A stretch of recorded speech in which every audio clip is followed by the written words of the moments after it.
This is Down to the Wire 513. Everybody else can shut up. It is time. Ooh, Fly Man Ring. Back in the building, man. Yo, we in the building. We back.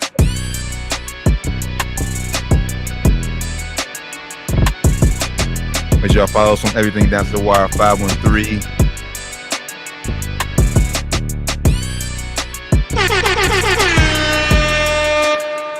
Yo, Down to the Wire 513, episode 333.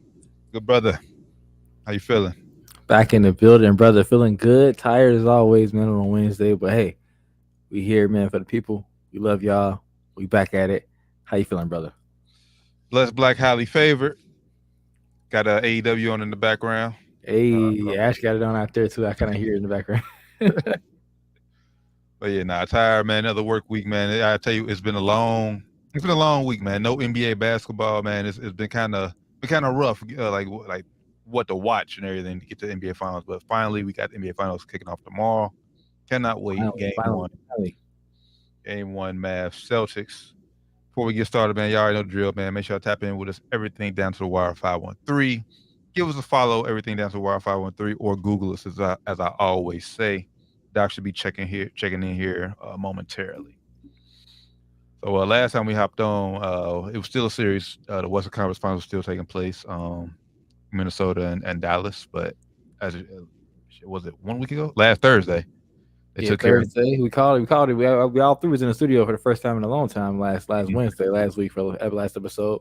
If you haven't checked that out, make sure you go check out episode 332, Down to the Wire 513.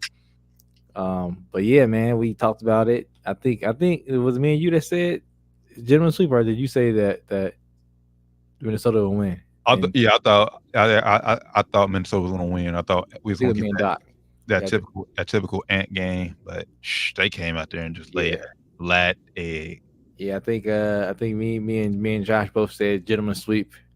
Last week said Dallas would go into Minnesota and handle business, and boy did they ever, man. Luka Doncic went haywire first quarter. Came out and showed why he's the best player in the series. One of the best players in the world, like top 5, top 3, however you want to put it. He's up there somewhere. And man, they came out and dominated from wire to wire. Yeah, I remember the inside crew, man. Basically, they were just saying the way Minnesota played in Game 5, they basically just felt like they just basically didn't want to get swept. Like they had no intention to try to extend that series. They was just happy they won Game 4 and didn't get swept. That's how they came out in Game 5. But that's old news by now, man. They're somewhere off, probably in Cancun somewhere, enjoying vacation. So the Timberwolves had a hell of a season, man. Definitely overachieved. But we do have our 2024 NBA Finals matchup set. As I said earlier, Game 1 tips off tomorrow. Dallas Mavericks at the Boston Celtics, 8:30 ABC. Kristaps Porzingis is going to be playing for the first time since the first round? Yeah, I think first round. Maybe like the very first game, I think, too. It was very early in the playoffs. Went out with that strained calf. But they said he's ready, coming back. They had the luxury of resting him, throughout the playoffs. I think he could have came back sooner if they needed him to, I think. But that injury is tricky, too. They're saying it was almost as severe as KD's, back in Golden State. So I'm not sure how true that is. We saw players like Cat had this injury last year as well. He took Cat like 5 months to come back from this injury. So this is relatively quick for Porzingis to be coming back. And I expect Dallas to take every opportunity to test that calf. Yeah, I think you got to. And then obviously, luckily with Porzingis is he's not as a big offensive factor like KD was with Golden State. Like he wasn't there, like their number 1 and number 2 option.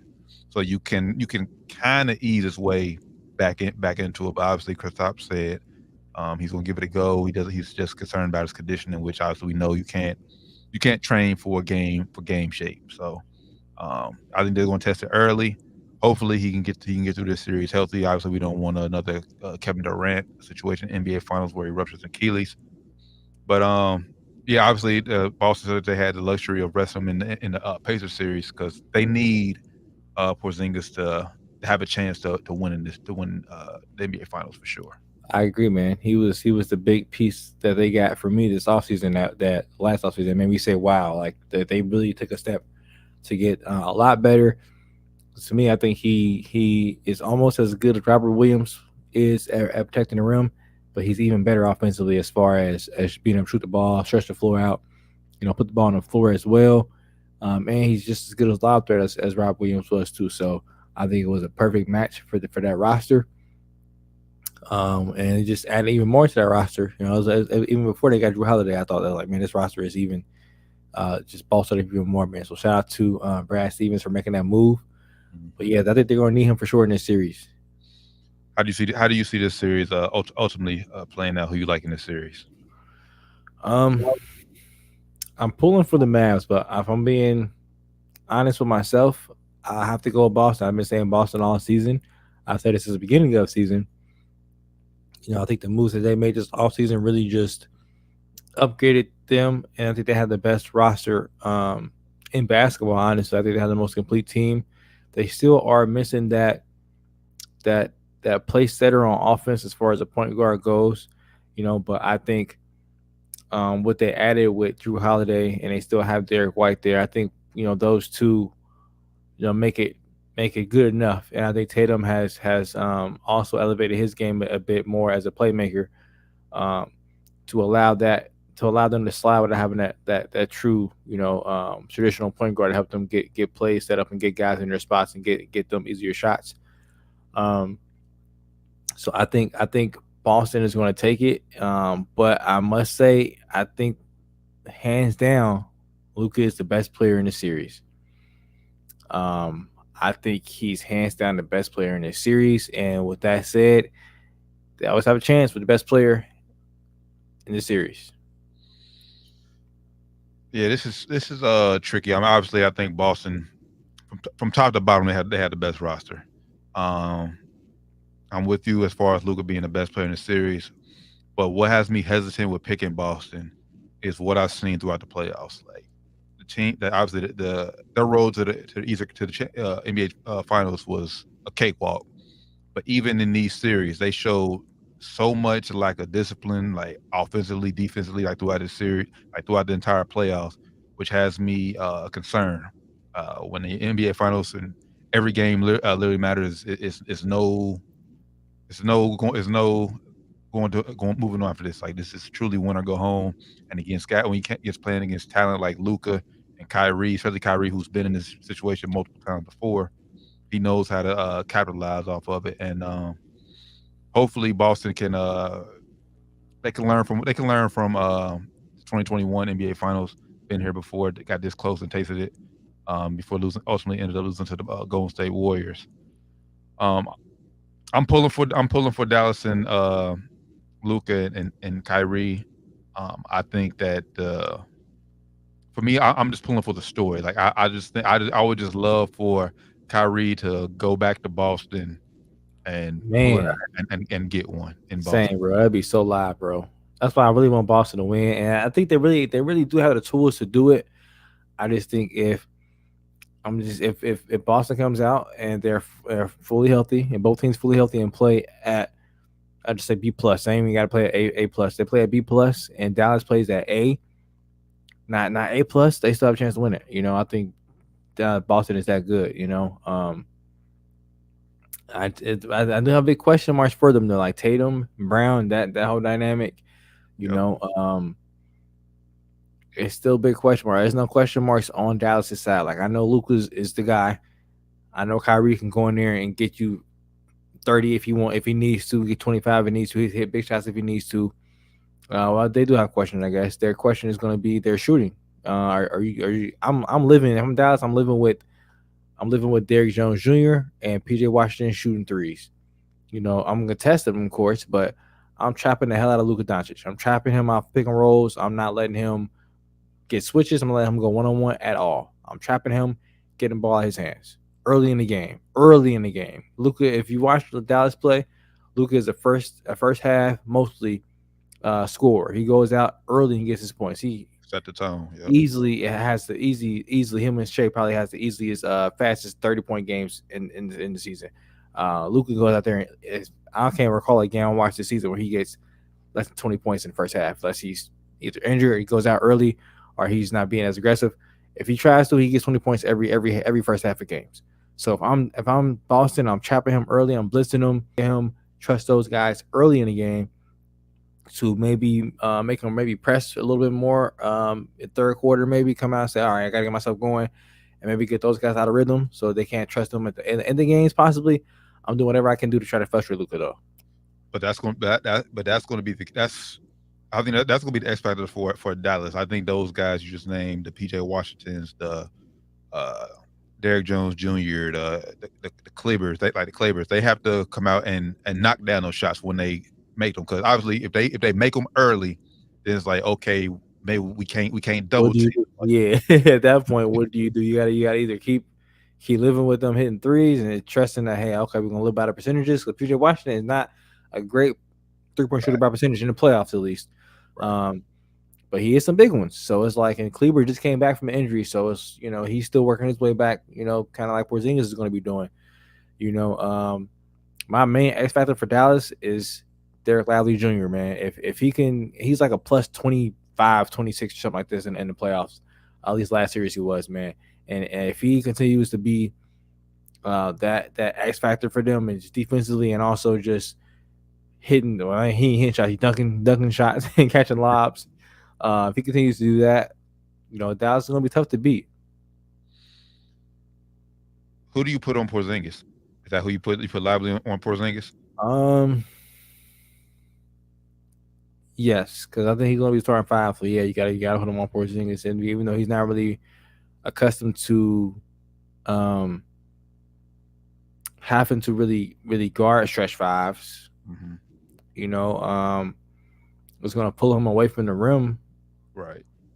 But I mean, who else do you put him on? Because I think Boston's probably gonna go Drew Holiday, Brown, Tatum, Porzingis. Who was they start? Who else they started with them? Does Horford start? No, Horford come off the bench now. Horford come off the bench until Porzingis got hurt. He come off the bench. Did White don't start? No, White don't. Brown, Tatum, Holiday, Porzingis. Who we missing? Who we forget, bro? It's crazy. We missed. But that's the thing. But that's gonna be a factor too. And I think Boston is gonna learn from the previous series against Minnesota. I think Boston is gonna make Derek White does start. Okay, it's Derek White, yeah. Boston is gonna make Luka defend somebody. He's been doing that though. This playoff run, he's been actually playing solid defense. So I mean, so has Kyrie. So I would give him credit for playing defense. But I mean, I would do the same thing. I'm making him exude energy on defense. I'm making him whatever he guard. He put him pick and roll actions. Be coming at him, going to the rim, making him move on feet. Man, he's gonna be tired. Got to work. So looking at it, you're probably going to put Luka on Holiday for real, because I think everybody else might be a little bit too active for him offensively. So you may put Luka on Drew Holiday. And Drew Holiday, we know he can score, but he's not.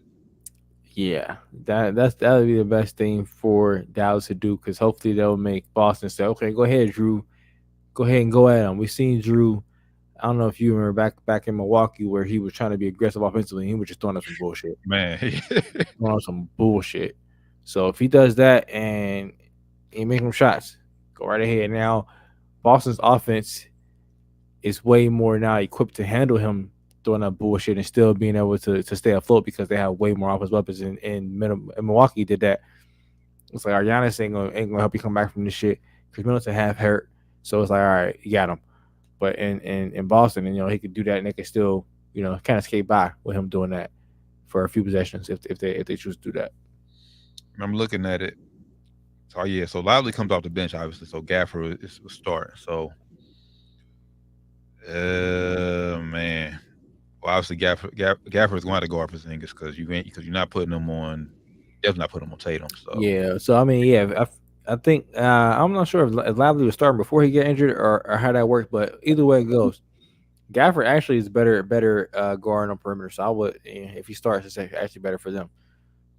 So yeah, I would put Gafford on Porzingis, probably PJ on Tatum. And I think that's what you got to look at too. This is Joe Mazzulla's first NBA final, because last time they made it to the finals, it was Udoka. So now obviously it's Jason Kidd's first finals, but I think Kidd is more. Not saying he has more experience, but I think he makes more, like I said, more necessary.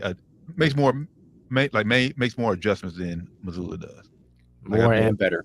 I think if Kidd sees something, like, he's quick to switch it right then and there. I think Mazzulla is just going to ride or die with what got him there all season, which could ultimately hurt him in a series like this. I do agree with that. I think Joe is more stuck in his ways per se. He wants to live or die by his philosophy, and I think like you mentioned, Jason Kidd is open and quick to change it up if he has to, and if he sees something that's gonna be able to take advantage of them, he's gonna on the fly say, all right, we're going to this, we're gonna do this next, and make that move. And we ain't talked about Kyrie yet. Kyrie is gonna be a huge factor in this series as well. Yep. A huge factor in this series as well. I think he's grown a lot since his time in Boston. Even since his time in Brooklyn, he's grown a lot, I think. At least it seems that way. I think he's going to retest this series to see how much he's grown. Because the fans of Boston are going to be on his ass. Facts. Because they have not forgot his time in Boston, or his times he returned to Boston when he was a member of the Brooklyn Nets. So they definitely classic, bro. Classic. They definitely going to be on his ass saying some shit to him. So hopefully, man. I know Kyrie's been talking a lot about Kobe here over the past few days, man. You got just tune everything out, man, and focus on task at hand. Task at hand, brother. Focus on the task at hand. I also want to say shout out to Kyrie. He's the first athlete. Yeah, I don't know if you saw this. He signed his dad to a signature shoe deal. He has a shoe deal with Anta, the Chinese brand. Mm-hmm. And he signed his dad to as the first signature athlete, Diedrich. Irving is going to get his own signature shoes. Dad played ball. I think he played at BCU. It's college he played at. It was pretty good too. And he didn't go to the league, but he had a chance to. But he didn't go to the league. But he's a huge inspiration for Kyrie. And I think it's dope that he said he signed his pops. Shout out to Kyrie. So big moves. But yeah, it's even more now. Even more reason for you to go out here and try to get this ring. So yeah, I think ultimately, if I did make it clear, I think I'm rolling with Dallas, even though I know Boston, I said earlier, from top to bottom, has the better roster, and that's the better guy. So, but I'm rooting for the story. Let's say with Kyrie at the end of the day. So hopefully, man, the Dallas Mavericks can come out here and keep us locked with the Celtics, keep us tied with the Celtics. That's what I'm hoping as well. As Lakers fans, we don't want them passing us up on championships again. Don't need it happening. Being real, my honest prediction right now, I'm going to predict Celtics in 6. Celtics in 6. All right, we shall see, man. Game one tomorrow night, as I said earlier, ABC 8:30. So cannot wait for it. Quickly, we talked about Kyrie early. Kyrie, forgot to put this in a group chat, but I'm pretty sure you've seen it. LeBron was talking about how he was upset, or he's upset that he's not alongside playing alongside Kyrie no more. What you make of Bron's comments? Him coming out saying, "Hey man, Bron is a funny dude, man. He knows how to get a whole media cycle going about the Lakers and about him and about everything going on. I mean, it's obvious though. I mean, I think we all knew this. He was saying this last offseason when they said, chances of getting Kyrie. He said, I would love to play with Kyrie. When you got a player we know can do this. I know it can be. I know how to move use on the court. Like, all right, we get it, bro. So I'm not really surprised by it. It is what it is. I would miss playing with him too. I mean, I think Austin Reeves and D'Angelo Russell are nice, but definitely don't get damn Kyrie Irving. Facts. No, that's facts.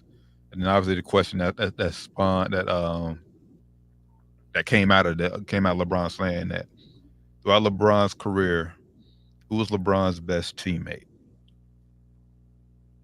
For me, I think it's pretty. For me, I think it's obvious. I'm going D-Wade. Okay. Taught you. I mean, obviously, if you take how many times the championships, they've won 2 of them. They've been to 4. D-Wade with that, and you going to Miami Heat. D-Wade pretty much taught you how to win. Taught you how to win. That's true. So for me, I'm going D-Wade, and then obviously that was. I want to say when Brown went back to Cavaliers, like he was still peak LeBron, like he was still good, but like him and D-Wade together, like bro, like it's different, bro. Yeah. That's why I don't know. This was a question. I thought it was a no-brainer as well. I think D-Wade is easily his best teammate. Not only because he has 2 rings, but like you said, he went there. He taught him how to win. Basically, he had to come up there. Kind of went there and kind of went through the wire, went through the fire there in the Heat. With the Heat and rose up, learned how to win, got 2 rings there, went back to my Cleveland, got 1 there, came to LA, got 1 here. So it's like, hey, if you never went back to Miami, who knows if you'd ever got any rings? Who knows? And I'm gonna be honest.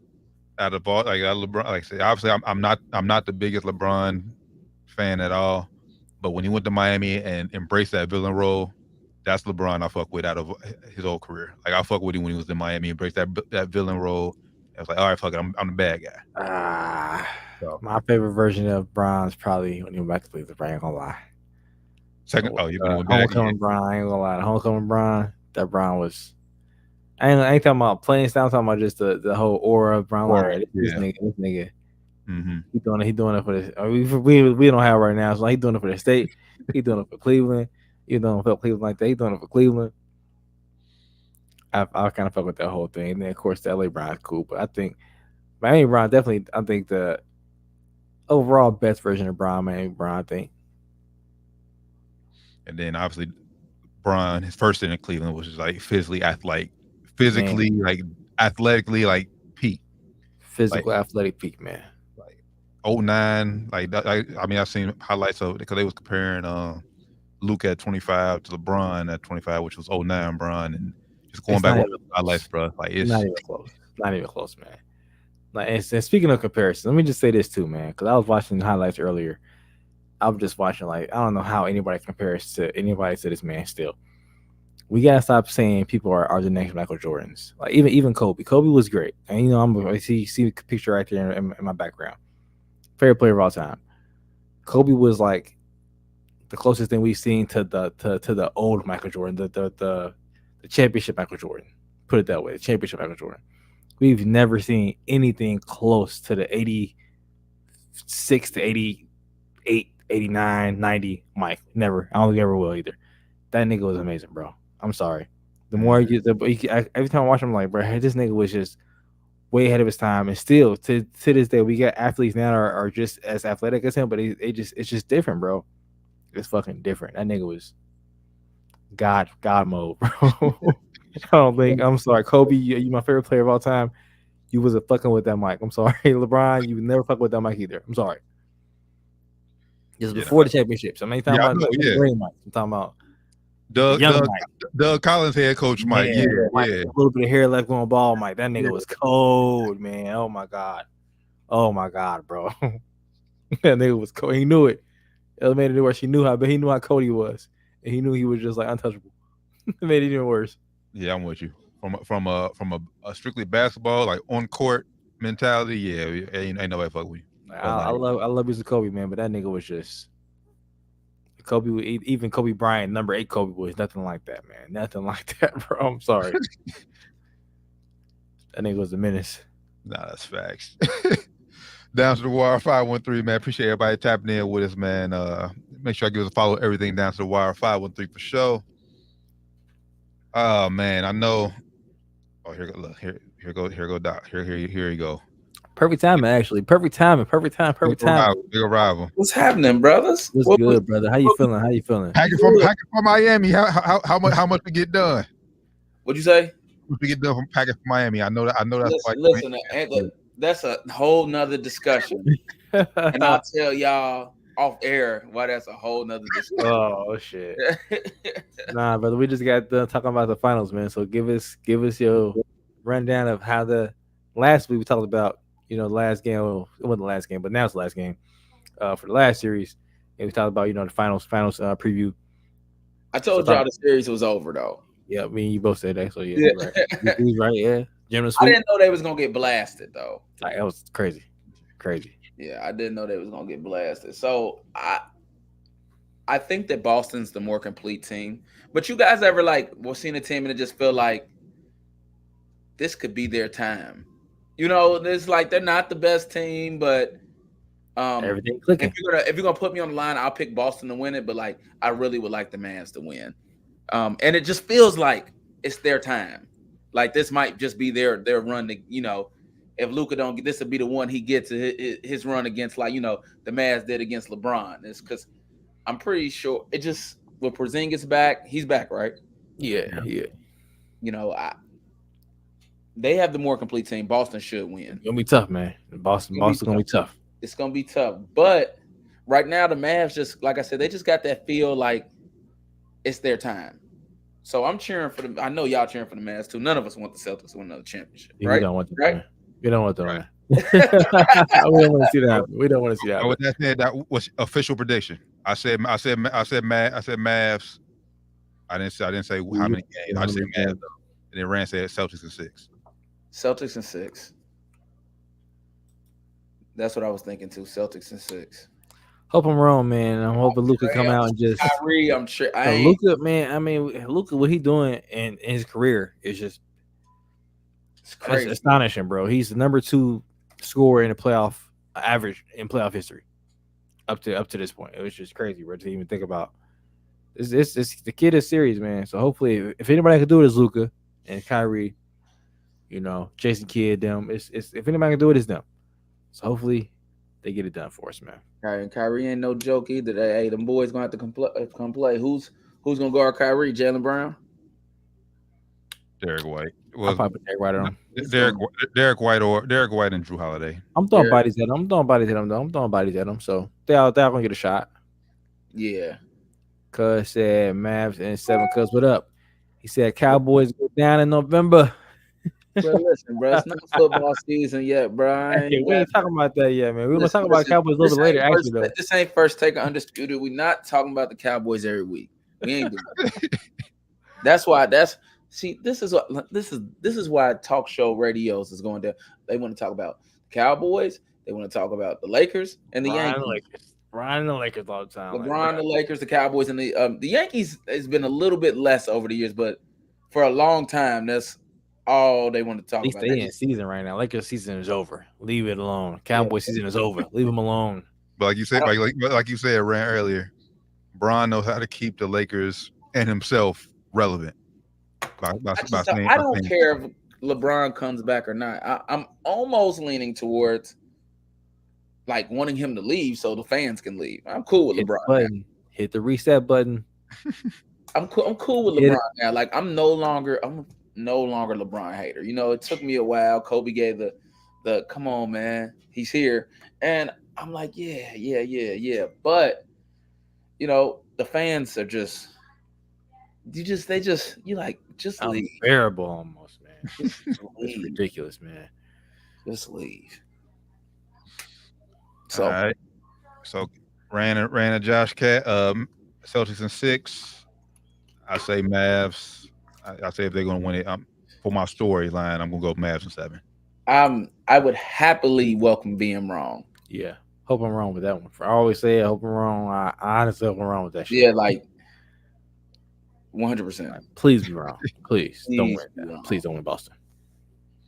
So obviously, so we had a week off at NBA, which would open up a lot more room for other sports to take over and make headlines. And the WNBA, they made a lot of headlines. A lot say for the wrong reason though. But they were in the news a lot over the past week, especially because one Caitlin Clark. They played Chicago Sky this past Saturday at about noon. a great game. Fever ended up winning. But the talk of that game wasn't more so about the Fever winning. It was more so about a certain play that happened on Caitlin Clark, where one Kennedy Carter hip check Caitlin Clark on non-basketball play. We'll call it. It was a non-basketball play. What was y'all thoughts on the play? I'm just gonna say first off, I think the reason it got blown out of proportion was because the refs effed up and didn't call it a flagrant foul when it at first. They didn't call it nothing, and then later after the game they upgraded to a flagrant foul. Yeah, If they called it a flagrant foul at the beginning, I don't think it would have been blown out of proportion, and I don't think we would have been talking about it for the past week. probably still would have been because there wasn't much else going on as Caitlin Clark. But you're right. I think they definitely made it worse that they didn't get it right when it happened. I don't think it was that big of a deal, honestly, man. It wasn't a basketball play, so it was you want to call it a cheap shot, sure. She was just being aggressive. Caitlin Clark actually elbowed her in the face or near the face before that, I think unintentionally. But she didn't apologize. I don't expect her to do that during the middle of the game. If I catch you with an elbow, I'm not gonna say I'm sorry. I might be like, I didn't mean to do that. I'm not gonna be like, oh, I'm so sorry. You okay? I'm not gonna check on you. I might just be like, yeah. You know. But I think maybe she was a little offended by that because Caitlin kind of turned around and kind of like, yeah, talk shit after they, got the stop or whatever. And she gave checked. I think it's just a bigger deal because it's Caitlin Clark, and of course she's a new it girl. And of course, the elephant in the room. It's a majority black league, and she's white, and they are kind of I don't want to say picking on her, but they're taking it easy on her, which they ain't supposed to. So, is what it is. Yeah, not basketball play, but it's basketball. Yeah, so I looked at her background and some of the things that what's the girl's name that bumped Kennedy into Carter. Kennedy Carter. Yeah. It was less about Caitlin Clark, more so about that's just who she is. I'm just looking at her, her track record. That's who she is. And it's, there's certain players who she is. You know what I'm saying? I think she would do the same thing to a Kelsey Mitchell or somebody else. Skylar Diggins.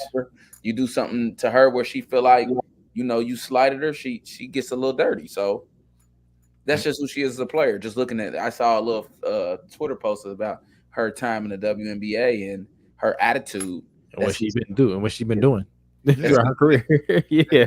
And honestly, that just comes down to the media and the new fans of the WNBA not knowing who she is. Like I said, she has a track record. She's not a rookie. She's been in the league for a while now, and like I said, she's been doing this her whole career. So this is just them not knowing. We just watching it now. Yeah, now it's just now being seen by the masses, but it's been happening.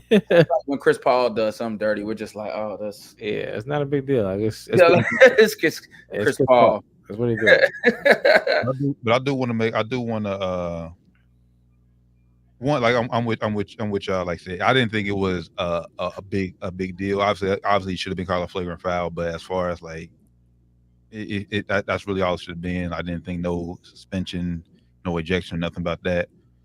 But I wanted to bring up a point, and I don't think we talked about it on the show, but it was a clip. Bob Costa was on a Kerry Champion show on CNN, and basically talks about why the media is blowing this up and making it such a bigger deal than it actually is. When about 2 weeks ago, Alyssa Thomas damn near clotheslined the hell out of Angel Reese, flagrant 2 foul, got ejected, and the media didn't have shit to say about it that then, or was it on a national scale like Caitlin Clark? It was talked about, but it was like late. It was like the last block of the show talked about. Yeah, I was about to say because I saw it watching ESPN. It was talked about, but it was like. And then I also saw her talking about, she wants that. Give me that energy. I like that. So, but first, before I go all the way into that, before I forget my point, the true crime behind rookies have always gotten knocked. I'm okay with Caitlin Clark getting in for the attention because WNBA needs the attention right now. So it's good. All publicity. That's good publicity. But her teammates got to do better about protecting her. That too. Come on, bro. Who gonna step up and knock somebody's head off? Like, hey, bro, don't hit her no more. Or at least act like it. Yeah, you gonna hit Kobe like that? Matt Barnes at one point. He's coming. Ron Artesta's coming. Yeah, I'm at least getting in your face to push you and have the rest hold me back. Like, I'm gonna fight you. I'm gonna leave you. Bro, just know if you do that again, I'm gonna just take the suspension because the other teams are less likely to do that when they know that your team got your back. They just letting her get punished. It'd be simple hard fouls, and you see the NBA. It's a brotherhood. They instantly coming up. Nah, what's up, bro? And you be like, it was just a basketball play. Relax. I think that starts. I think that starts with just the team, the chemistry in Indiana.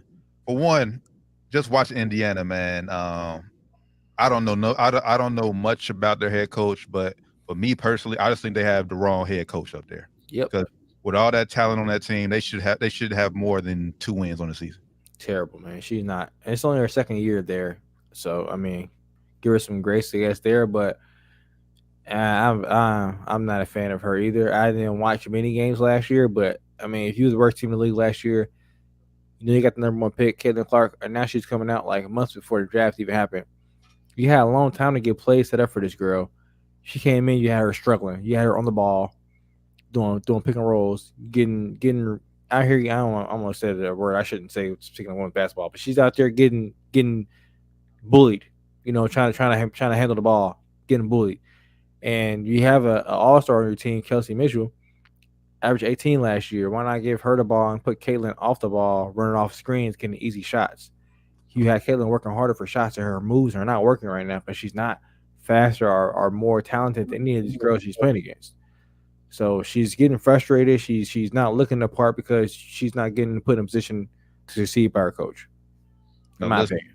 Nalissa Smith, she ain't a scrub either. Like I said, obviously the rookie of the year last year, Leah Boston. They have players on this team where they should be much better. So yeah, this just me. Like I said, maybe it's only your second year, but mismanagement of talent there. You ain't got honestly. You don't have. For me personally, I don't think you have that big of a window with Caitlin Clark because of what's coming on the horizon. You got Paige Beggars possibly coming in next year. You got Juju Watkins coming in a few years. So if you want to capitalize off and you have to almost win now, because how many people are going to stick around if the Fever still keeps losing? I don't think the Fever are going to keep losing, though. You can't keep getting number 1 pick since this stayed terrible. I mean, yeah, because we did the same thing. See, at first we was trash. Aces was trash at first. We had number 1 pick, number 1 pick, number 1 pick was trash. Then we finally got good. We got Asia, but still after we got Asia, her first year we was trash too. Then we got good a couple years later. It takes time. It takes time. They on the way. I mean, and like T said though, the league's going to get an influx of more talent coming in too, so it ain't going to be easier. But it's right now it's less teams. When it expands out, it's going to be a little bit harder when the league gets expansion. But my thing, what is the casual fan going to stick around that long? Okay, so obviously right now the season's just beginning. Obviously at this pace, the Fever aren't gonna they're not trending to make the playoffs right now.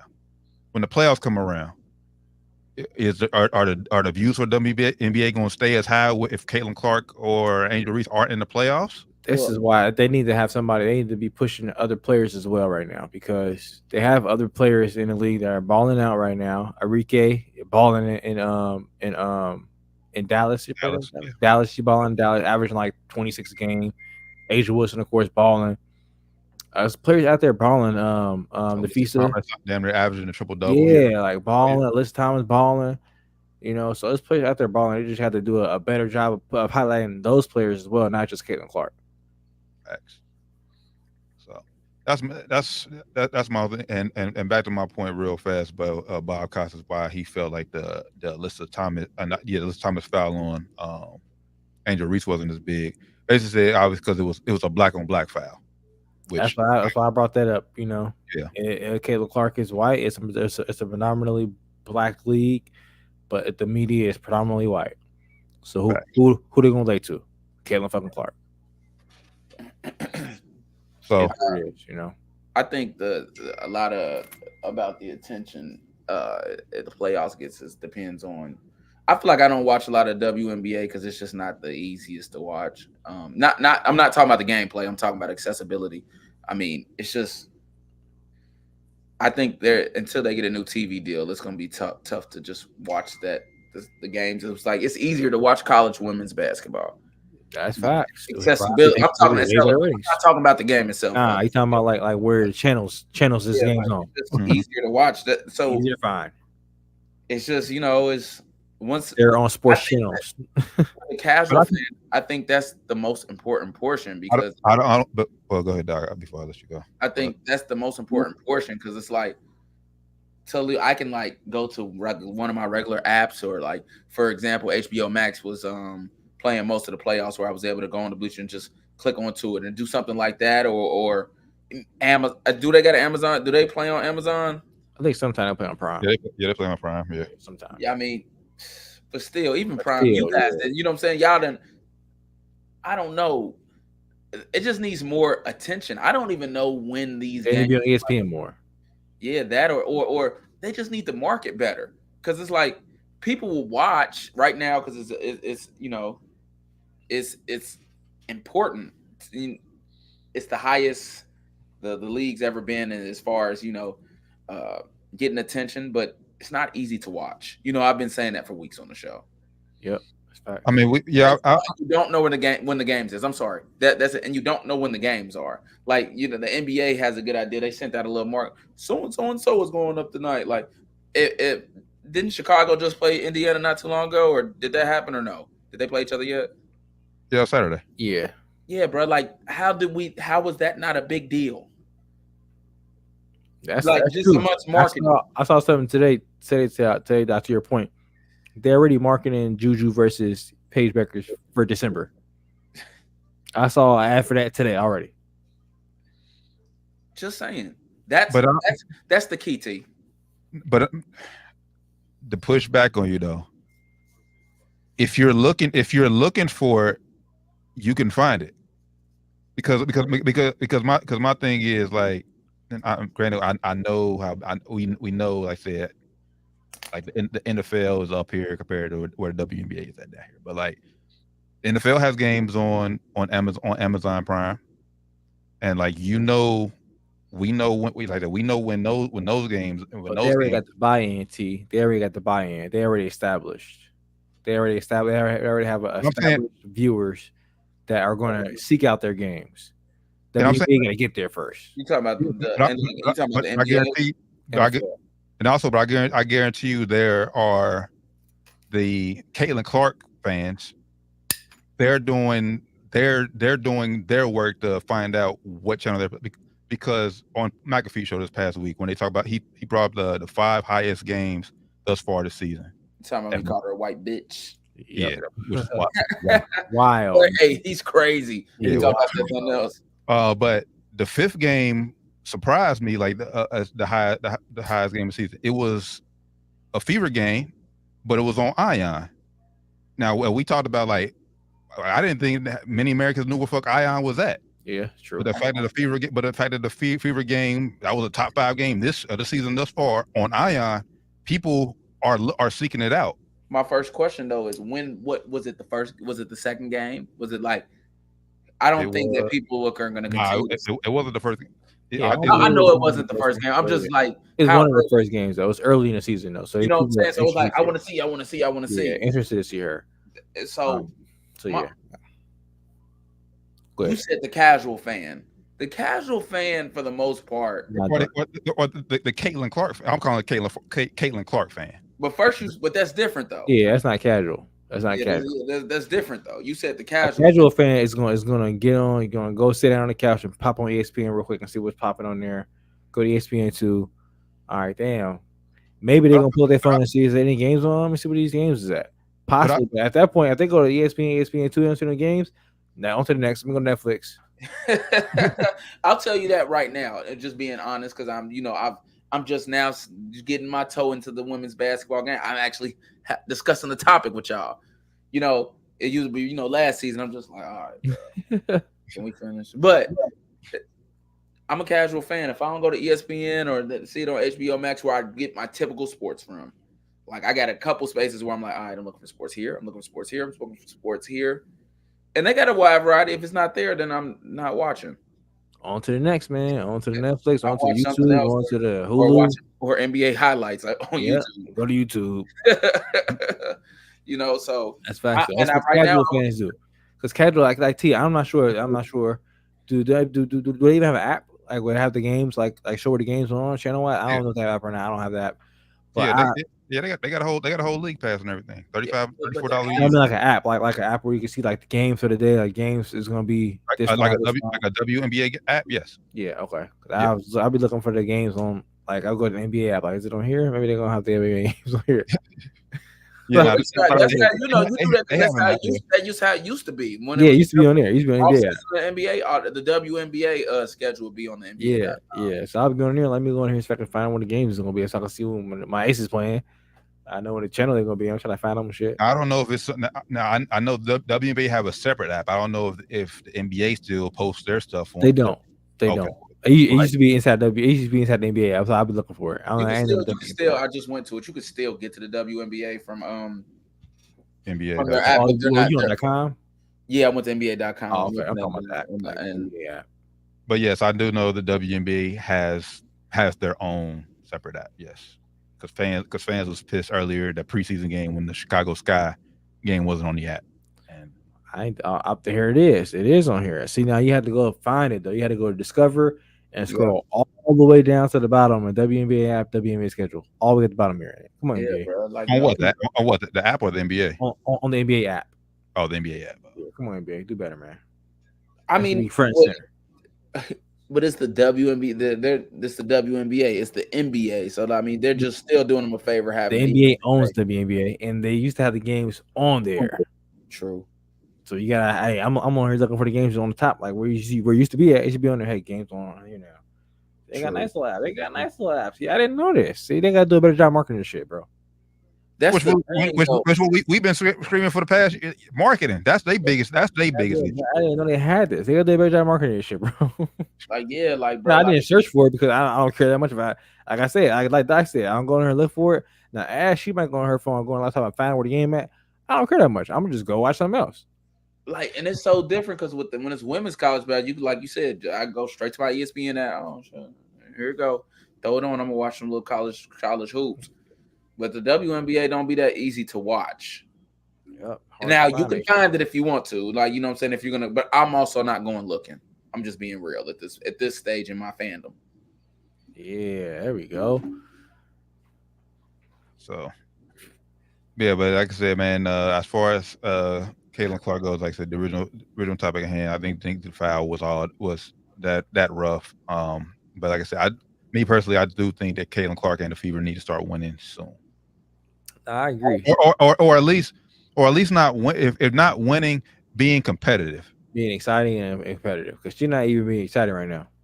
Exactly. I know you can hype her up. She had 5 of the most longest threes hit. Like, who cares, bro? If they're not winning and she's not impacting the game, they're not gonna really care about it. And if we be honest, bro, her shot selection is so fucking terrible.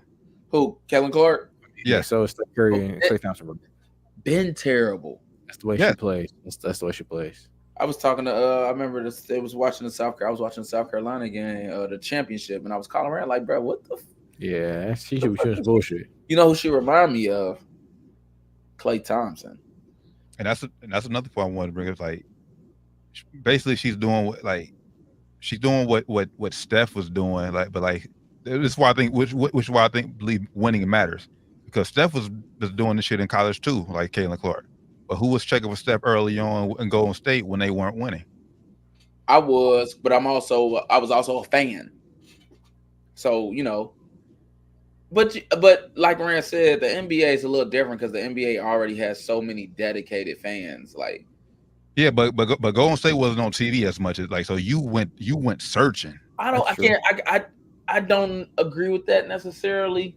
But they was. I remember being able to watch on TV when Steph first came, like his first few years. Him and Monte Ellis, bro, like the NBA does real good about those rookies. At least the first few where you getting a chance to watch them people play. You know what I'm saying? It's like, he had a few TV games, national TV games, but it wasn't nowhere near as what they are now. I agree with you. Yeah, obviously, but you got to win to do that. You gotta win. Go say it was low key a small market before they blew up for real. Low key. I feel like that's a good segue though. You talking about Steph? You know, you seen Gilbert Arenas said that Steph wasn't a generational talent. He used the wrong. He used the wrong word there. I get what he was trying to say, but he used the wrong word.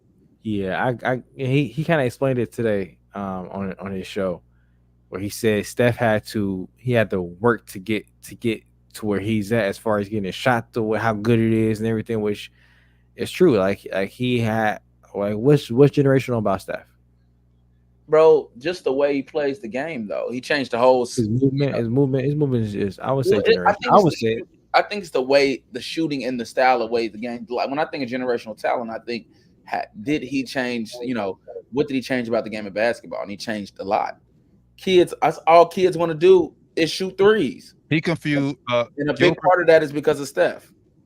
Gilbert confused freak of nature for generational. Yeah, I think that's what he confused. I agree with that because I think Steph's generational. I will agree with that statement. I think Steph's generational, but the way he kind of explained it today was like he's generational the way we think he's generational because of his skill set that he worked on and he developed his skill. Like he was bringing up guys that are just born natural with natural gifts like Shaq, like LeBron. They're just big as fuck. Like, you know, of course, Steph is not the biggest guy. Of course, Steph didn't come out the womb being able to shoot 30-foot threes, like, you know, easily with eyes closed. But that's still, you know, the way he plays, like I said, the way he plays the game, the way he changed the game makes him generational to me. I mean, because if you know using the freak of nature and you know generate, I would say Kobe's a generational talent. But if you like using Gilbert Arenas' original definition, Kobe's not a generational talent because Michael Jordan. He said Kobe's not. He said Kobe's not. Yeah. So he said Kobe's not. All right, they start asking players, "Oh, what about Kobe?" He said no. They said, "What about who else?" They said he was saying no to a lot of people. I was like, okay. Yeah, I mean, as long as he's consistent, but Kobe's a generational talent. But yeah, I think he's confusing generational talent with freak of nature. And what he was saying was these guys had to work to get what made them generational. They had to work. Like he said, Shaq came in, he didn't have to work and shit. He just was so gifted at being big and being Shaq. He just came in being generational. Like it's only like two players that's even maybe three. Kareem Abdul-Jabbar. Like that. Yeah, Kareem like Abdul-Jabbar, Shaq, and LeBron. 4. Will. Yeah, I forgot. Yeah, that's even further back. Yeah, and Will that. Yeah, maybe Bill Russell, maybe because you know Wemby, the Wemby in there now. Yeah, well, you got the Wemby in there too. Yeah, in there now. But even guys like I mean, because I think Kevin Durant is generational. But if you if you look at Gilbert's take, if we make him generational, he's 7 foot tall. He could shoot. He had to work on shooting. He didn't come out the womb being able to shoot like the way he could dribble. So Gilbert's generation will make KD. I think KD's definitely generational. If you ask me. Definitely, without question. Yeah. He just used the wrong word. He be trying to do too much, man. Yeah, man. He trying to shake, like, for example, he used today, like, you know, I think he was saying that Allen Iverson don't get the love he's supposed to get. Oh, I get it. And he was saying essentially that, you know, whenever Allen Iverson on the court, he demanded all the attention. And he goes, you know, Steph is never like that, which ain't true. Sometimes Steph has demanded all the attention on the floor. Yesterday, he said Steph never got quadruple team. There's been video out there. Steph got quadruple team with KD on the court as well. So he always be getting quadruple team. This. Sometimes when Gilbert say stuff like that, it make me feel like he's just a tad bit bitter. Yeah, like Gilbert was supposed to have a better career than he did, but he couldn't stay out of the off court shit. He's just stupid. Yeah, he got being a dumbass. I think what it is, he tries to be viral. He tries to go viral. I don't blame him. You know, he try to say shit. He try to make it technical where he says it in a certain way where it makes it true the way he's saying it, but the way what he's saying is like it sounds wild, but the way he said it is like, all right, we say it like that, it makes sense, but you know, people won't take it out of context. But I do think it's easier. It's easier to build another Steph, like I say, because you can work on everything like Steph can do. You know, we've said that before, but that's also why Steph is a generational talent, though. I disagree because Steph was I remember saying this like 100 shows ago. You look at Steph and you like, oh man, maybe I could be a star too. There ain't too many other stars in the NBA that you could. I remember, like it was yesterday, we were talking about this on the show, and I'm like, there's not too many other stars where you're like, I can be like Steph. Steph is highly skilled, and a lot of people can't be like skilled. But you know the way he plays, like if I shoot enough jump shots, maybe. But Kobe, no matter how bad you will, let's use LeBron because he's the. No matter how bad you try, you ain't gonna be able to jump like that. You ain't gonna be able to be tall like that. Yeah, you might not. You probably won't be 6'9". Probably won't be. But you can shoot like that, and obviously, like I said, if you're in the NBA, it's already a small sample size, right? As I said, as it is. But my example is Dame. Dame had to work his ass off to be able to pull up from Steph range. He wasn't doing that when he first came to the league. Steph wasn't either though. But it was the ability he was doing in college though. Steph wasn't pulling up from half court when he first came in the league, bro. He had to build that strength up. He talks about that. He talks about how he had to build his strength up to get his range where his range is. Like he wasn't doing what he's doing now. I get what you're saying. Like he wasn't doing that. He wasn't doing none of that. Like he was very, very good. He was better than I get what you're trying to say. Like Dame had to work harder to get where he's at than Steph did, possibly. I think Steph probably better differ, but Steph wouldn't come in like this, bro. He had to work. You know, the difference is though, it's like smoke and mirrors illusion. I don't care how many I can shoot. I've always been the people always said I'm a shooter. I can shoot. People always said you can. I don't care how many shots I shoot, how many shots you shoot. Chances are you're not gonna be able to shoot better than Steph. If we to be honest, like those shots, they're just bad shots, but they're it's who we've known them to be. So we're gonna live with it. True. Like Jimmer in college, like motherfuckers, that nigga was pulling from fucking. I hear you, but it's the consistency of which Steph makes these tough shots and makes these shots that people can't do. Yeah, that's what it is. Like he could, people. I have a hot game where I might shoot like Steph, but he's gonna do it 5 to 10 games in a row. But also the thing is, he's not. It's not like he's coming down every time Steph shoots, he's pulling from half court. Like Steph picks and chooses when he. But let's take away the half court from it. Let's just talk about him running, catching, and shooting. Most people on most nights aren't going to shoot as well as Steph. Yeah, bro. His. I think the most thing people underestimate about Steph is his level of conditioning. Yeah, boy, he never stops moving. Ridiculous. I think half people and probably the NBA today will probably pass out trying to condition with Steph in the summertime. I agree, but I agree with like his work ethic is something else. But I do think you can build somebody to get there. You can't build to get there. You can't. Do guys might not ever get there, but you can see it. But that's also why it's like he's the first superstar in the league where you've been like, man, maybe if I work hard enough, I can beat Steph Curry. I won't say first, but he probably. I won't say first. First is a stretch because I'm sure there was enough. You know, what other superstar have you looked at? You like, if I worked hard enough, I can beat him. Shit, AI. No, bro. Anybody small. Anybody small. Chris Paul had bunnies, bro. The niggas small and dunking on shit. I say Chris Paul. Chris Paul had no bunnies, huh? Chris Paul had no bunnies. I mean, he caught a few bodies, but he wasn't. But my point, but still though, like he's very athletic, bro. Like most people ain't doing what he's doing at his size. I seen Steph windmill. Steph is athletic as fuck. Just because he ain't dunking on niggas on me, Steph also 6'3". People don't really think about that either. My point is, there's not a whole bunch of people with superstars, NBA superstars that you like. If I work hard enough, I can be this person. I don't care how hard you work, you're not gonna be Kobe Bryant. I don't care how hard you work, you ain't gonna be LeBron James. I don't care how hard you work. I would think even Kobe would probably disagree with you about him. I think the only thing that makes you not be able to be him, he was fucking 6'6". Everybody 6'6" is abnormally tall for average persons. Like even Steph's 6'3". But I'm about 6'2". People think, oh, you're so tall. I'm not tall. That's my point, though. That's my point. And I think the difference is it's like some of the shit you like. I think all like the physical shit you can teach, but like Kobe's mindset, like you're not teaching his fucking mentality. You're not gonna. I don't care how much you think you're gonna be Kobe. You can't beat his fucking mindset. But like, let's say most people, even if you give him that, you be 6'6", and you give him that mindset that he's gonna work so hard, you're not gonna be as good as Kobe Bryant. Probably true. You just not. It's probably true. I mean, because you gotta think too. Most of these Kobe had a dad that played pro basketball too. So did Steph. So they already have their DNA has a leg up. You know, so some of that shit matters too. You know.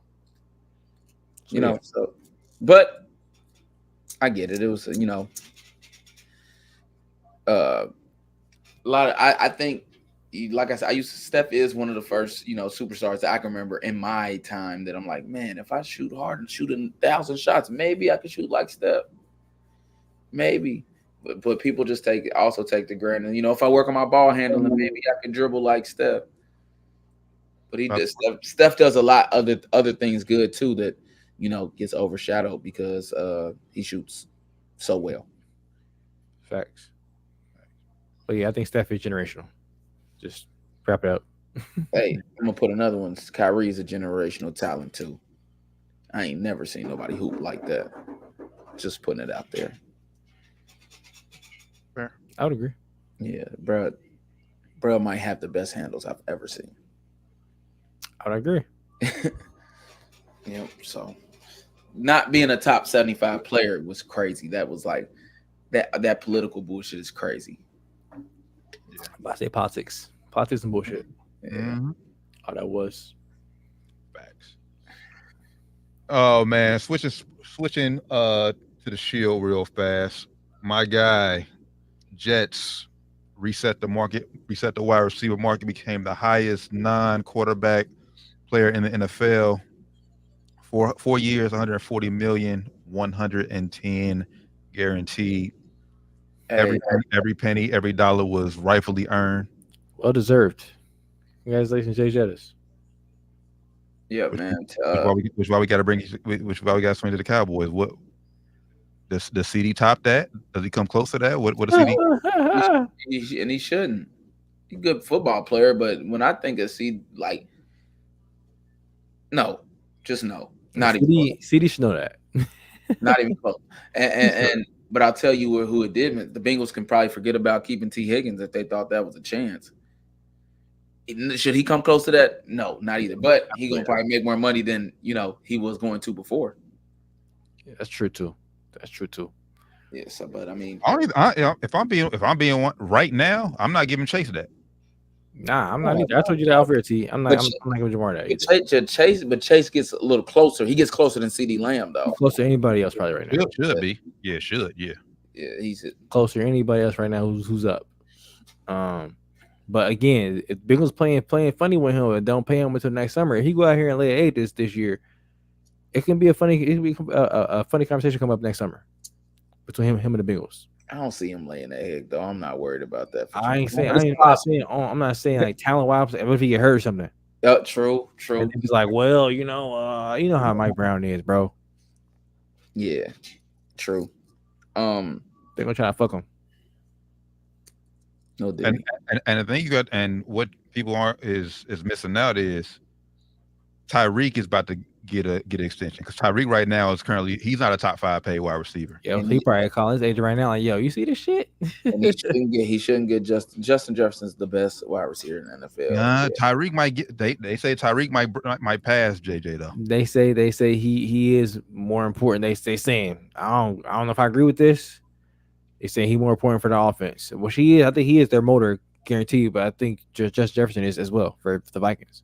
And for me, if Tyreek passes, it's not going to be much. It's probably going to be like $1 million. Like he may get 36 a year or something like that. It ain't going to be. He ain't getting 40. I'm about to say, and it's also going to be probably less years. Yeah. So, but that's the thing with the Cowboys. Well, the Cowboys got to resign before the season's over. They can't wait another year. They cannot wait. If they wait, it's what they're going to be, man. It's going to be Dak all over again. But that's what the Bengals have to contend with. What does Tyreek ultimately get, and then where does Jefferson fall in between Tyreek and Justin Jefferson? Chase, yeah, it depends, man. He want to get paid. Mm-hmm. And if all these guys say the right stuff, they'll be always say, yeah, you know what, but when it's time to get paid, they all want to get paid. Yeah.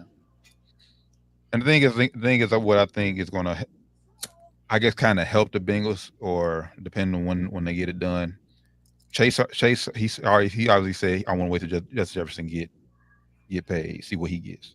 So let's just say Tyree goes ahead and passes Justin Jefferson.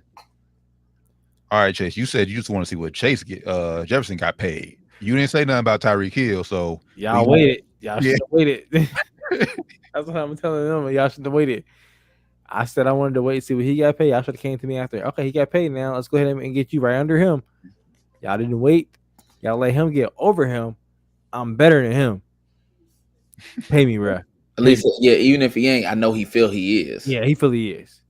He feel he is. Now, Jefferson, he probably, I think Jamar feel he's the best in the league, but I think he'll probably say Jefferson, you know, the year he had last year, I'll go ahead and get if he give it a real, he might be like Justin Jefferson. If anybody else he'll say that is better, he'll say it's him. He'll say it's him. He's not saying Tyreek Hill better than him. I'm going out there and saying that right now. He's not saying I'm going to let me say that too. He's not. He's not saying that. He's not saying that. I'm not saying that I'm not saying that he's better than Tyreek Hill. I'm not saying the masses think that. He definitely don't think that. Yeah, there's a clip out there. He already said, well, obviously won it. He said, I remember the clip too. Yeah, I'm one. What did he say? Oh, he said he won. Yeah. He said he won. So you know how you feel. But if they had to choose, like, hey, is it who better? He would say Justin Jefferson. That's the only person he would say. Yeah. And he would only be like, because it's the stats, and it'd be some stipulations behind it. And he gonna be like, well, you know, he did what he did last year with Kurt, and I got Joe. They're gonna people will say Joe better than Kurt, so I'll go ahead and give it to him. But nah, trust me, I'm sure he thinks he's still number one, and I know for a fact he thinks he's better than Tyreek Hill. For sure. So they let him get paid more than Justin Jefferson. The Bengals are going to be in hot water. They can be in hot water, but like, what will the rest of the team look like? They have the money to do that, but what will the rest of the team look like? That's going to be the question. Because they're going to make Chase up there. They're going to put Chase up there, obviously. And it's Chase that is the ego that big to be like, nah, I got to be higher than him. If you were like $3 million a year lower than him, like, and you care that much, like, I think it is. Well, I think it's more about the guaranteed money. I agree. And I think I don't know. I think if he could spin it some way where he can get out to where everybody know that I could have got more, but I took less because, you know, I'm a good team guy. I think he would probably do that if it's a little bit less. I ain't saying like 10 million, a little bit less. I think he'd probably do that. I don't know. Yeah, I don't if know. he can spin it the right way. I don't see Chase taking no type of discount. I think he won all of his for his first one. He said he would, but he said he'd take this time for T. Higgins. Yeah. No, he said for Jefferson. He didn't say T. Higgins. He said Jefferson. He mentioned T. Higgins before. They all said they was working, so they at one point Joe said he did his contract where he could have money for T and Chase, but like I said, we know T is gone. T is done. I think it's pretty much missed that. But I don't know if he. I think he was joking. He said, I think it was the interview. He said, "Nah, I'll take less money to make sure T stay here." Of course, I think he probably just saying that just be saying it being a good teammate. But shit, he's the fan for real. You know, hey, remember you said this? He gonna be like, I ain't say that shit. Well, I don't recall. Well, he ain't gotta say it no more because the Bengals are showing them with their actions they don't want to keep T by not talking to him. So, if the Bengals are more proactive talking with T, then I would go to Chase. It's like, remember you say we keeping T. Facts. No, that's facts. But the fact that Bengals ain't saying shit to T is like, all right. Yeah, they tripping, bro. They just terribly managing this shit, bro. They fucking up. Y'all good on this? Because. Or can we move on? I know I want to hear you. I know we got a eulogy to hear. I just need to hear it. If you are, I'm good. Shout out Justin Jefferson. Shout out to Jess. I can remain a Vikings fan for now. I can remain a Vikings fan for now. 5v5, bro. Oh boy. Well, I want to say this. That card was shitty. The fighters, Eddie Hearn chose, bro. You got sweat. None of your fighters won, and I only knew two. I only knew two of the fighters on the card. Really, that card was terrible though. Yeah, the card was terrible. They don't need to do that shit ever. They said it's so hard to say goodbye. To yesterday. Talk to me, T. We have gathered here today. Yeah. What we here to talk about, brother? Oh man, we're here to celebrate the life and career of the Bronze Bomber. Yes, Lord. 2015 to 2020. He was a good man. One of the most exciting boxers in the world. One of the most exciting heavyweights in the world. Right hand of steel. Right hand of steel, knocking everybody out. Nah, man. But no, serious, man. Shout out to my guy Deontay Wilder, man. And please, brothers, don't try to. I don't want to lose train of thought. So don't try to interrupt until I'm done. I don't want to lose train of thought. So, man, what a career it has been. We just said it earlier. We said it his last fight against Joseph Parker, man. We lost. He lost the hunger. And once you lose the hunger, once you get to the mountaintop and you fall off, it's hard to regain that hunger and get it back, especially at a late age. But I'm gonna start by saying this. Didn't have a lot of time to think about it. Look back at his career. I think the beginning of the end for his career was in 2020, after the second Tyson Fury fight. Obviously, we knew COVID shut down the world because they fought right before the world shut down. Then after that, we know everything that happened with COVID. It took him a year and some months to get back in the ring. He fought February 2020, and he fought Tyson Fury the third time in October 2021. So I think that long period of time off, I think that hurt him for sure. And then obviously going back to that time, you firing Mark Breland, what we talked about at the time, where he was just looking out for your health and safety. He wanted you to be around for your friends and family. You wanted to die on your shield that night. He was looking out. He was looking out for you. Fired your career. Fired your trainer. Talk about how you got too many yes men on your team, and you got rid of the only guy who was really there for you. You went out, got Malik Scott. He helped you look better in the third fight against Fury, but you still didn't get the win. And then since then, you only won one fight with Malik Scott, your trainer. Deontay Wilder considers Malik Scott a good friend, a good buddy. In the sport of boxing, I don't think you can't always have your friends or family in your corner.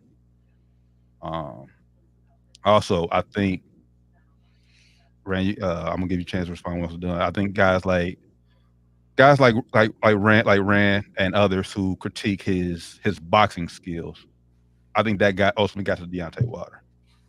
When you're this late in the game, it's hard to try to switch shit up and become a boxer this late in the game when, like I said, when you're like 10 years or whatever long he's been here. He's already 36, 37 at the time. You are who you are. Do what you do. And I think that got into his head because that's what Malik Scott tried to help him with. His footwork, tried to help him become a better boxer. I think that might have hurt him more than helped him. And obviously we've seen that in his last two fights. My last 2 points is you became more distracted. Obviously, you took time off. You was fighting twice a year before COVID happened. After COVID happened, you was fighting maybe once a year. Became less active. Older fighters, I think you need to stay more active to keep the muscle memory going and everything going. You're fighting once a year. I think that hurt. Then in the time off, you're making music videos, you're appearing on reality TV show. I think you became too distracted with other stuff than the task at hand to try to recapture the heavyweight championship of the world. Once you and also to wrap everything up, once you lose that hunger for the sport, it's hard to gain it back, especially when you got the sport just to provide money for your daughter, which you've done. You overachieved in that aspect. You overachieved in that aspect. You made more than enough money for your daughter. You set up generations in the Wilder family about how much money you made. So you should be proud of your career. The most exciting heavyweight boxer from 2015 to 2020, in my personal opinion. I think you should be a Hall of Famer. I know it's talks out there why he shouldn't be in the Hall of Famer. He should be in the Hall of Fame. I think he should be in the Hall of Fame. Most exciting heavyweight. From that time period, 10 successful title defenses, and you had a crazy knockout rate. And I think this should be it. I think this should be it for Deontay Wilder. I think that should be the last time he should step foot in a boxing ring. His mother agrees with my sentiments. She said the same thing. His father came out and said he thinks all he should do is switch trainers. Hell nah, man. Pop's tripping. But yeah, 38 years old, man. There's no coming back. There's no coming back from this. So Deontay Wilder, from one of your biggest fans, biggest supporters, has been a hell of a career, and I hope he can ride off in the sunset healthy. I'm done. That knockout was funny as hell. Man, that knockout was funny as hell. Go ahead, Ryan. I'll go last. I ain't have much to say. The knockout was funny as hell. Like I said for years on this podcast, his boxing skill wasn't up to par where it needed to be. I think he should have worked on it a lot earlier. I know you mentioned it to you worked on it later in his career. I mentioned this after I saw him fight the first time. All right, he's good, but he got one trick pony. Never really fixed his boxing game. He just stayed that one trick pony. I was really watching him fight though. Yeah, he had some good, exciting fights. He's definitely an exciting fighter to watch. He had a great career. Shout out to the Bronze Bomber. Yeah, I think I agree with everything you guys said, but I think the biggest thing that hurt him in the end was kind of like what you said, T. I think he let too much of the outside noise. I hear coaches talk about that a lot, letting the outside noise get in. He was never going to be that good of a boxer. He should have just worried about landing that right hand like he's been doing his whole career. When he started trying to be a better boxer, he started losing. After a while, when you get to a certain point, you just got to, if it ain't broke, don't fix it. You lost to Fury, but that's probably the only person you probably would have really lost to had you, I don't know about that.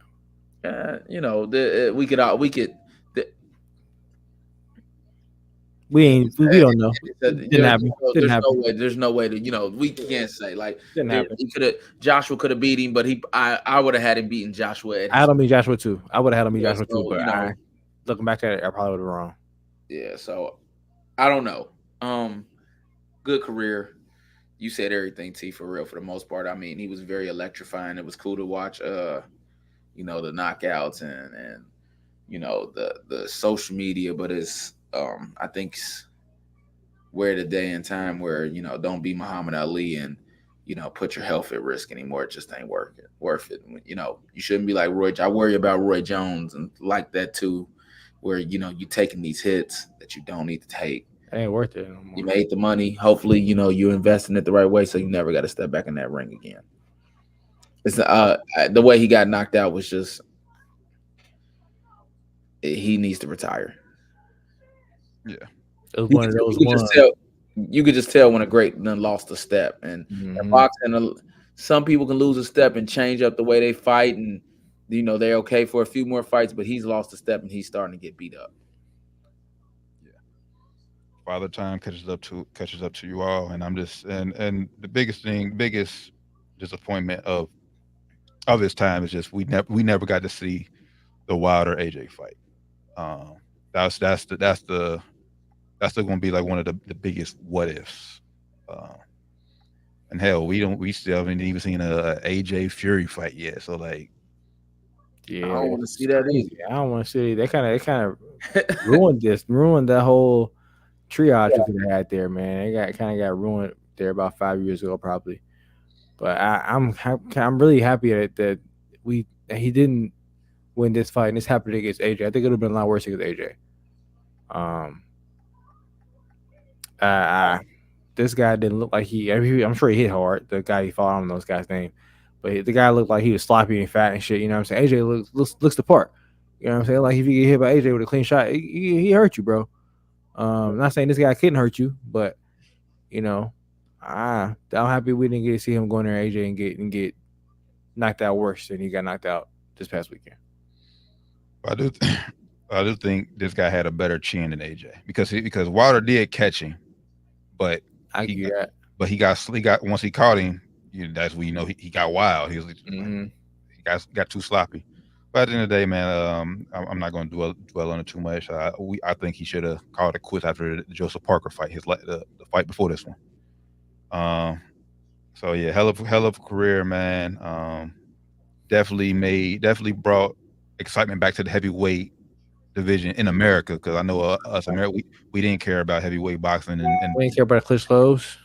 Yeah, until Deontay Wilder happened. So he definitely made it more exciting for sure. And now we're going back. Now the casual boxer fan, we're going back down to the welterweights, the weight class Tank Davis, Adrian Broner's in that we know, because we have no American right now in the heavyweight division that we honestly care about no anymore. So hell of a career for the Bronze Bomber. Hate to see it, man. Hate to see it.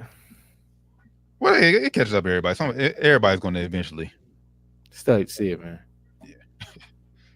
Everybody can't be Floyd and go out undefeated. I don't know what he was doing. We trying to talk to the ref. Like, what was he doing, bro? That was bro. It was embarrassing, bro. Embarrassing knockout. But I do think Malik Scott was one of the worst. That. I don't know. Why did you get rid of guy Mark Breland, who was with you there, brought you to the top, kept you at the top? Yeah, he makes some questionable decisions, man. Very questionable decisions. Yes, man, in your corner though. Speaking of fights, we have one this Friday where Doc should be in attendance this Friday. AB he was at a press conference. Was it yesterday? I think it was yesterday. I saw a clip yesterday. I'm not sure if it happened before that. I saw it yesterday. Hey, yeah, bro, wow. I'm just gonna say from a talking standpoint, the old AB is back. From in-ring standpoint, that to be determined. He never left from talking standpoint. That nigga always been a great A on the mic. Hey, you know he's the underdog on the fight too. If you're looking on it's popped up on FanDuel and stuff like that now. AB, that press conference was something else. He gonna make weight though, right? Because he looked good. He looked good, but 147 is hard to make. Ryan Garcia looked good too. You know, he looked good too. Yeah, I guess he make weight. 147 is but I'm saying last time I saw him, I was like, man, he's okay. He looked like he's at least. He looked good. Like he looked apart. I don't know. It's hard to tell. You know, like 147 for a grown ass man, light, bro. 30 plus. That's not easy to do. That's light, bro. That's as you can see certain fighters like Spence. He's like, I just can't. I really don't. I'm done got to the age. I'm gonna kill myself trying to do that shit. Yeah, I was talking to my boy. You know, he's been on the show before. KT, he was a professional boxer. He's like, those last few pounds, they don't be wanting to shed. They don't be wanting to shed. But I got AB and knocking dude out this week. But you know, go bet on it. AB is the underdog. Sound good. I don't see a knockout happening. I'm gonna go AB a decision. Yeah, I'll go AB. I'll give AB with the decision on points. But I'm gonna say this though. AB's gonna be the death of Don King. Damn, bro. He's gonna be the death of Don King. Damn. Showed up late to the press conference from what I read. When I saw you, and then that's the shit he was talking about. Shit he was saying was wild, bro. The case he was allegedly talking about is old. So I know everybody's trying to get clickbait off of what he was saying. The alleged case he's talking about is old as hell. Is it? Well, hey, we talk about here. I'm just messing. The one I know about. Yeah, I know that's old.